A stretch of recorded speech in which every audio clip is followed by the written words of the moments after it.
মাগো আলোকে ছাড়া আমি বাঁচতে পারবো না, আমি বাঁচতে পারবো না। ঠিক আছে পুত্র, আমি তোমার মনের বাসনা পূর্ণ করব। এই কে আছিস? মন্ত্রী মহাশয়কে এখানে পাঠিয়ে দে। আদেশ করুন মহারানী। মন্ত্রী মহাশয়, এই মুহূর্তে আপনি ছুটে যাবেন ওই রমানন্দর বাড়িতে, এরপর সবাইকে সসম্মানে এই প্রাসাদে নিয়ে আসবেন। মহারাজ যদি কিছু বলে? মহারাজ কি বলবে সেটা আমি বুঝবো, আপনি যান। তাই যাচ্ছি মহারানী, তাই যাচ্ছি। আপনার আদেশে আমি চলে যাব, তারপর তাদের সবাইকে সসম্মানে আমি রাজপ্রাসাদে নিয়ে চলে আসবো। পুত্র প্রেম, তোমার খুব ক্ষুধা পেয়েছে, চলো তুমি চলো খাবে। চলো মা।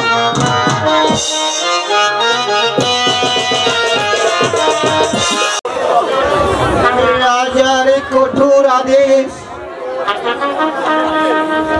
অদ্য তিনি কন্যা নিয়ে এই রাজ্য হতে চলে যেতে হবে। ওগো ঠাকুর, তুমি বলে দাও এই অসময় আমি কোথায় যাব? ঠাকুর, এই অসময় আমি কোথায় যাব? বাবা, তোমার কি হয়েছে? তুমি কাঁদছো কেন? হয়েছে হয়েছে তোর মাতার মন্ডু। বাবা, বাবা, ওরে পোড়ামুখী, কেন তোকে আমি ছোটবেলা কোলাই টিপি হত্যা করলাম না? কমতে কেন? কি করেছে আমার মেয়ে আলো যে তুমি তাকে হত্যা করে মারতে চাও? যদি মরতে হয় আমরা সবাই এক নিয়ে মরবো। মরার পথে যখন পা দিয়েছি তখন আর মরার পাখি কোথায়? রামানন্দ বাড়িতে আছো? রামানন্দ, ওই ওই যে দেখ পোড়ামুখী মন্ত্রী মশাই এসেছে, আমাকে আর তোকে ধরে নিয়ে যেতে। না, আমি কাউকে ধরে নিতে এসেছিনি, আমি এসেছি তোমাদেরকে সসম্মানে রাজপ্রাসাদে নিয়ে যেতে। চলে এসো আমার সঙ্গে। চল পোড়ামুখী, চল। লাজ বাড়িতে নিয়ে মা কালী মন্দিরের সামনে তোকে আমি কেটে টুকরো টুকরো করে দিয়ে আসি, টুকরো টুকরো করে দিয়ে আসি।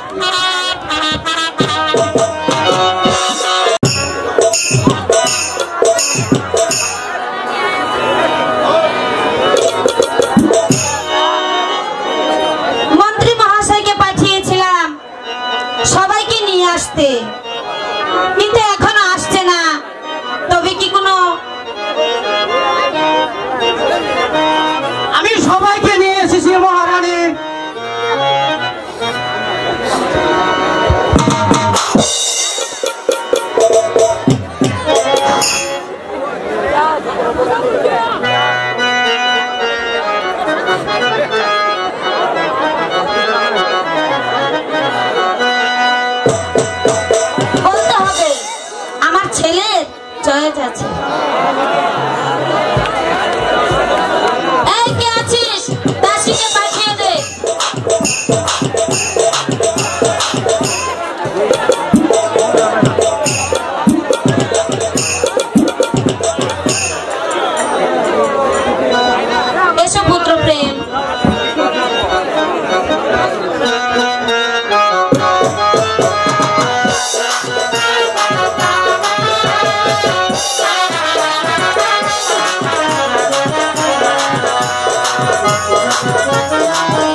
এখানে কিসের উৎসব হচ্ছে রানী?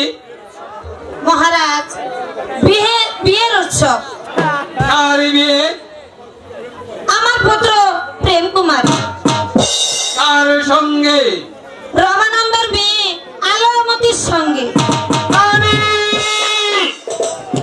তোমার সাহস তো কম নয়, আমার মিত্রকে বিয়ে দিচ্ছ। ও দোষ আমি জানি না।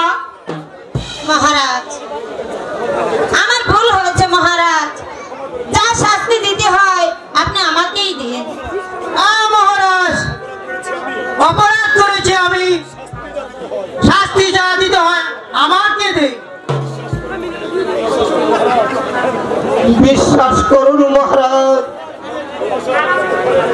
মন্ত্রী মশাই আমাকে ধরে নিচ্ছে। তোমরা কেউ অপরাধ করনি, অপরাধ করেছি আমি। আমার অজান্তে যখন বিয়ে হয়ে গেল তখন আমি আর কাউকে কিছু বলবো না। এসো পুত্র প্রেম, তুমি আমার কাছে এসো, বসো এই পবিত্র সিংহাসনে।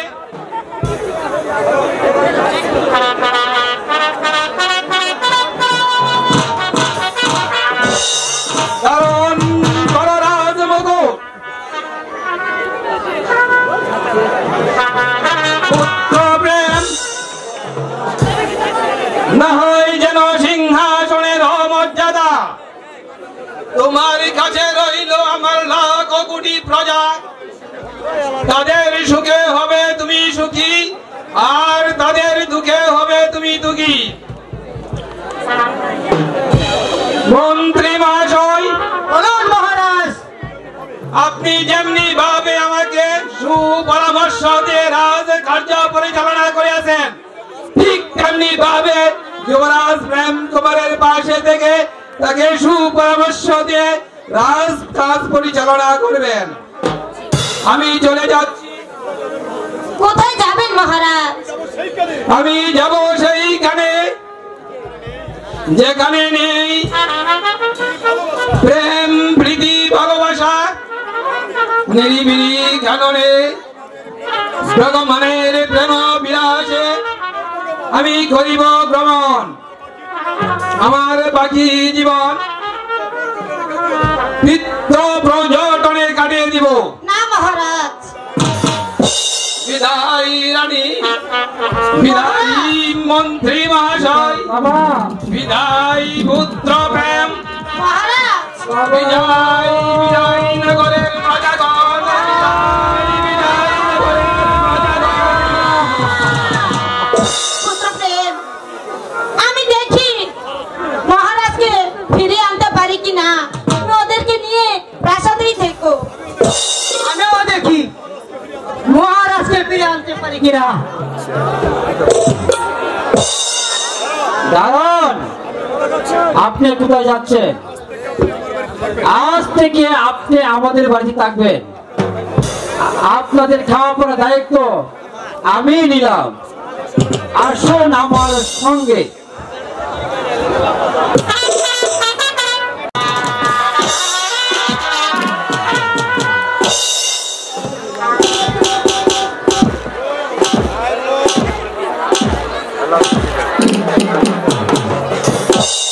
পিতা ধর্ম, পিতা স্বর্গ, পিতা হি পরম তপ, ভিতরে প্রতিমা বন্যে, নিয়ন্ত্রে স্বর্গ দেবতা।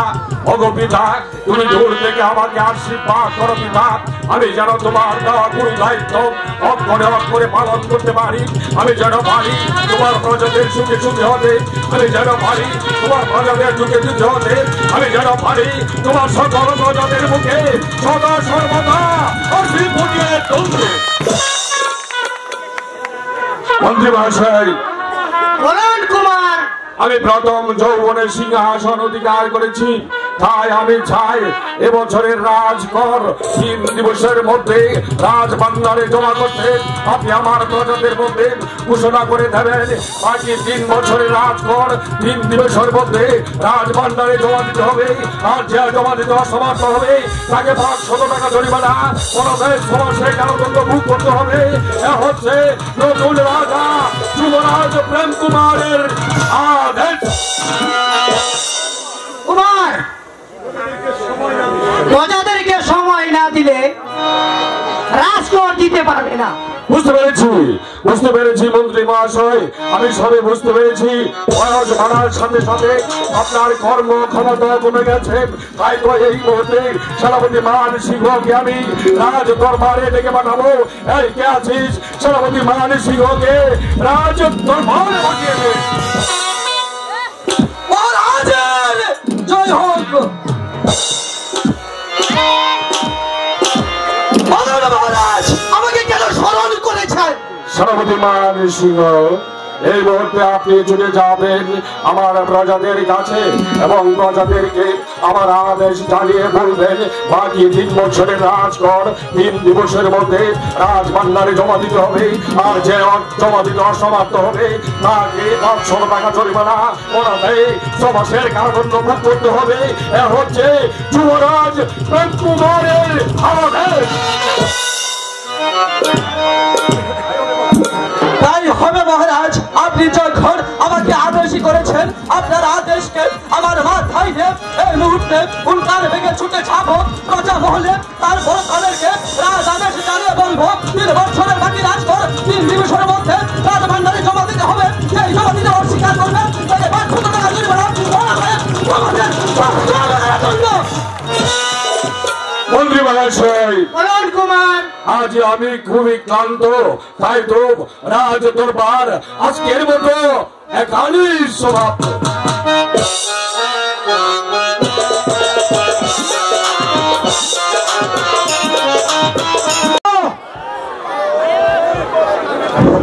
আরে মজমিয়া, আরে এদিকে আপনার কি লাভবাড়ি কোনো সংবাদ পেয়েছেন? আমি তো কিছুই শুনি। তাহলে শুনো,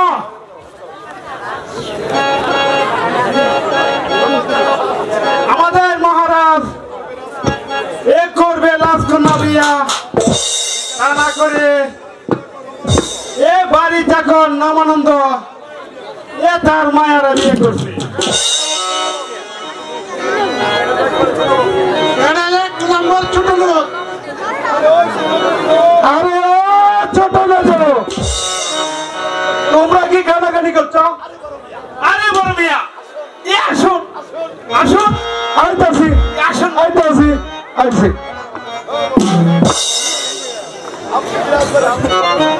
আপনি কি রাজবাড়ি কোনো সংবাদ জানেন না? তো তাহলে শুনুন, আমাদের মহারাজ এক করবে লাজকন্যা বিয়া, তা না করে এ বাড়ি থাকর এ নামানন্দ এ তার মায়ের বিয়ে।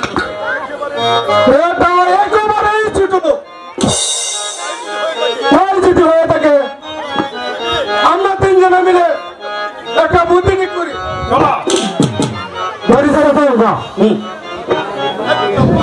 1 নম্বর, আমরা তো রাজা থাকবো না। 2 নম্বর, আমরা তাকে রাজ করে দিব না। 3 নম্বর, আমরা তাকে রাজা বলে স্বীকার করলাম না। স্বীকার করতে পারি একটি শর্তে, সে যদি পুনরায় কোনো রাজকন্যা বিয়ে করতে পারে আমরা তাকে রাজকর দিব, তার লাজে থাকবো। এমনকি আমরা তাকে রাজা বলে স্বীকার করবো না।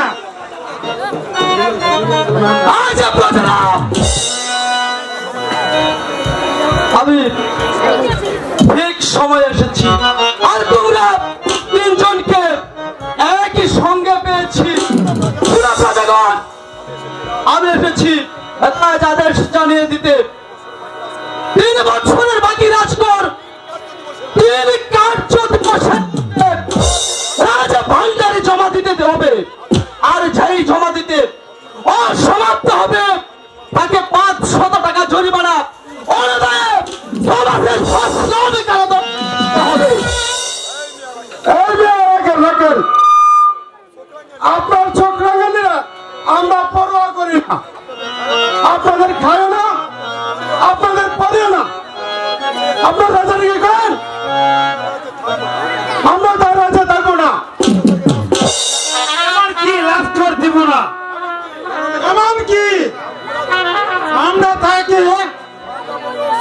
রাজা বলে স্বীকার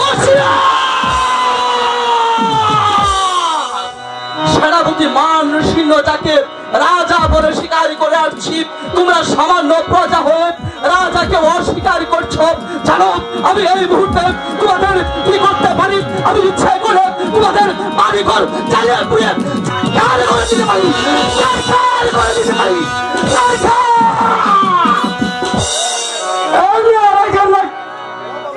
লাফালাফি করেন না, আপনার সংক্রাঙ্গীরা আমরা পরোয়া করি না। আপনার আমাদেরকে কেন সে যদি পুনরায় কোনো রাজকন্যা করে আমরা রাজা থাকবো, এবার কি লাভ করে দিব? এমন কি আমরা তাকে রাজা বলে স্বীকার করি না? ঠিক আছে প্রজারা, আমি এই মুহূর্তে চলে যাচ্ছি। মহারাজকে গিয়ে বলবো প্রজারা আপনাকে রাজ কর দেবে না, এই রাজ্যে থাকবে না, এমনকি রাজা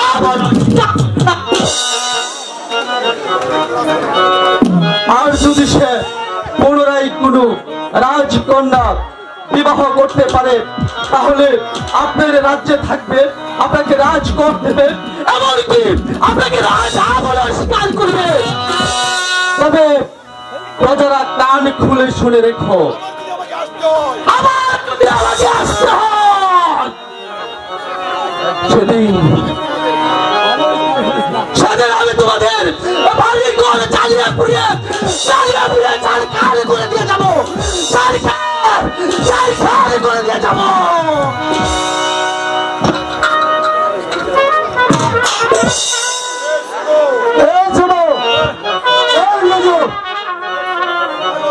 দেখছো নিবেদন পাগল কত, হ্যাঁ আমরা কেমন যাই, চল চল যাই।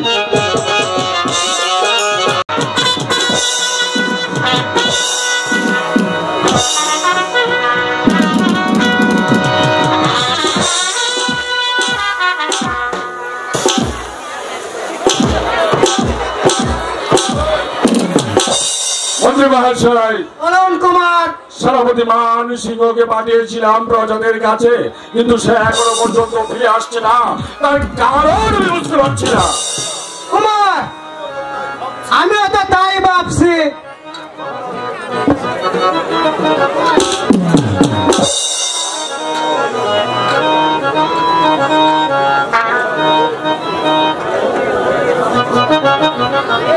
একই সেনাপতি মান সিংহ, আপনি তো আমার রাজ্যের প্রধান সেনাপতি, আপনি তো বীর যোদ্ধা, আপনি তো বীর বিক্রম, আপনি তো আমার রাজ্যের সবচেয়ে শক্তিশালী পুরুষ।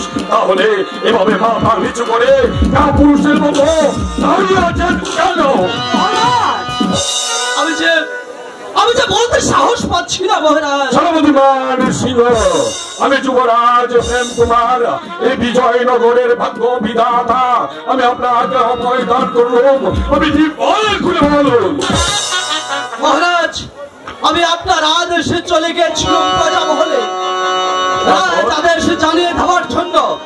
যখন আমি তাদেরকে রাজ আদেশ জানিয়ে দিয়েছি মহারাজ, প্রজারা তখন দাবি জানিয়েছে। কি দাবি জানিয়েছে সেনাপতি মান সিংহ?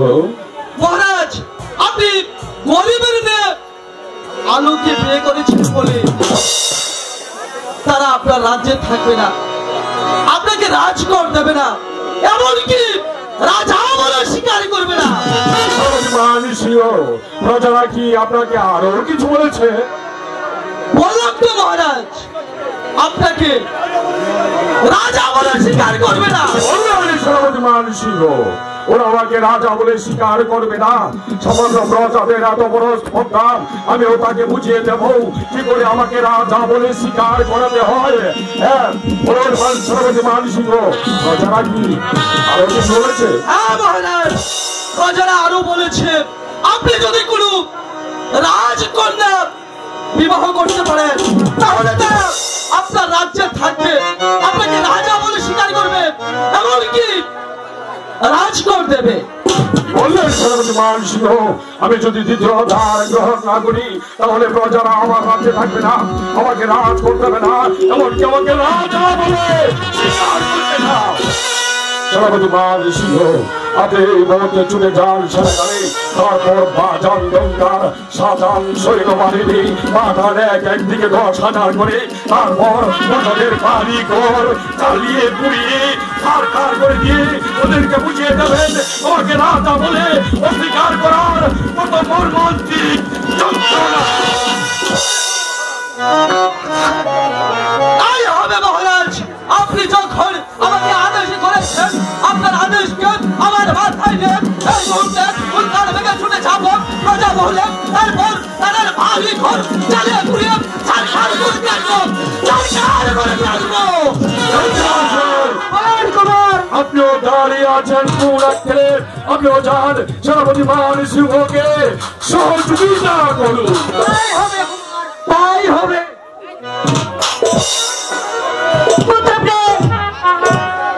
এত সৈন্য কোথায় প্রেরণ করেছো? কোথাও কি যুদ্ধ বেঁধেছে? যুদ্ধ নয় মা, যুদ্ধ নয়, কিন্তু এই যে যুদ্ধের চির ভীষণ।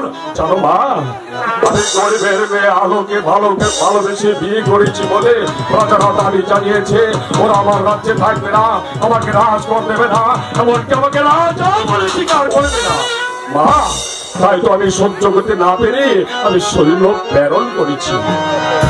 পুত্র প্রেম, বলুন। আমি তোমার মা, আমার সঙ্গে না বুঝে সৈন্য প্রেরণ করা তোমার উচিত হয়নি। ফিরিয়ে আনো তোমার সেই সৈন্য। না মা, না, এখন আর তা সম্ভব নয়। পুত্র প্রেম, এই প্রজাদের মঙ্গলের জন্য তুমি আবার তৃতীয় দ্বার গ্রহণ করো। মাগো, মানুষের হৃদয়ে তো একটি মাত্র স্থান, আমি আমার সেই ছোট হৃদয়ে আমার ভালোবাসার আলোকে স্থান দিয়েছি। আলোকে ছাড়া অন্য কোনো মেয়েকে আমার এই হৃদয়ে স্থান দিতে পারবো না। তুমি আমাকে ক্ষমা করো মা। পুত্র প্রেম, সামান্য একটি নারী প্রেমে পড়ে অমান্য করবে তুমি মাতৃআজ্ঞা?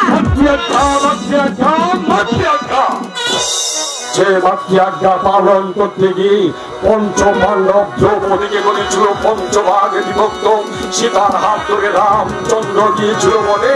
ওগো মা, ওগো জননী, তুমি তো আমাকে 10 মাস 10 দিন গর্ভে ধারণ করে অনেক প্রসব বেদনা সহ্য করে আমাকে এই পৃথিবীর আলো বাতাস দেখিয়েছ মা। তাই তো আমি তোমার কাছে দিদি, ওগো মা, ওগো জননী, আমি এই বিয়েতে সম্মত আছি। তুমি বিবাহের আয়োজন করো।